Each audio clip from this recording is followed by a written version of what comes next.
This is video 3. I'm going to edit all of this and make it one video. It's back in right now. You have to be careful with the angling of the top bolt that goes in there. The top bolt that goes in there. Make sure it seats right first before you start threading it in. Otherwise, you're going to have to change or retap the entire water pump. So just a heads up. I put in 2 O-rings because you cannot buy the O-ring separate from my finding. So I put in 2 O-rings that should fit, and just in case I put a little extra sealant around the gap right there. I'm going to let that seal first and dry, cure a little bit, and put everything back together in the meantime, so that way, you know, it won't leak after doing this. Otherwise you got to go through the whole process again, and I'm not trying to do that again for the second time. So it's a common leak problem because, as you can see, the passages go from big to really small. There's another tiny fitting at the back of the motor that fits up in there. The other common leak problems are your heater core hoses. They'll leak up in the back, so just be mindful of that. And your thermostat, of course, goes in there. This switch and the fans, they've always had a heating problem. When it gets too hot and you run it too hard, it'll heat up. A lot of people change the radiator to the big aluminum radiators for better cooling.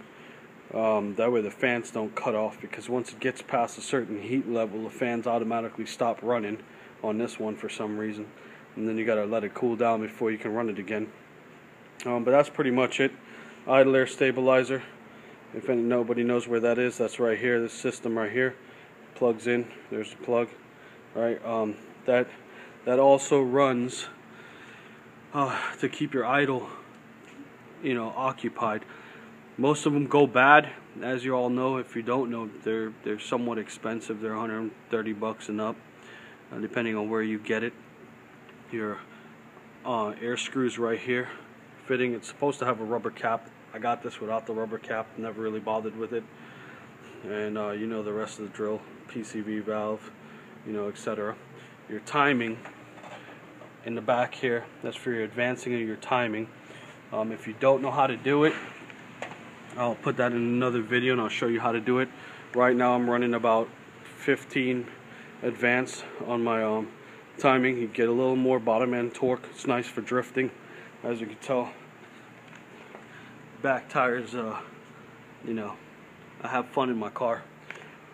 I do run the living piss out of this, so I gotta stay on top of the maintenance. They're excellent cars for handling, super fun to drive, and they fit like a glove when you sit in them, so you're not all shifting around in the seat. But yeah, I will get back to you. Run a K&M air filter in it, stock tubing, and that's about it. I mean, I really haven't done much to it as yet, because I want to get the motor running solid. I got 198,000 miles on this.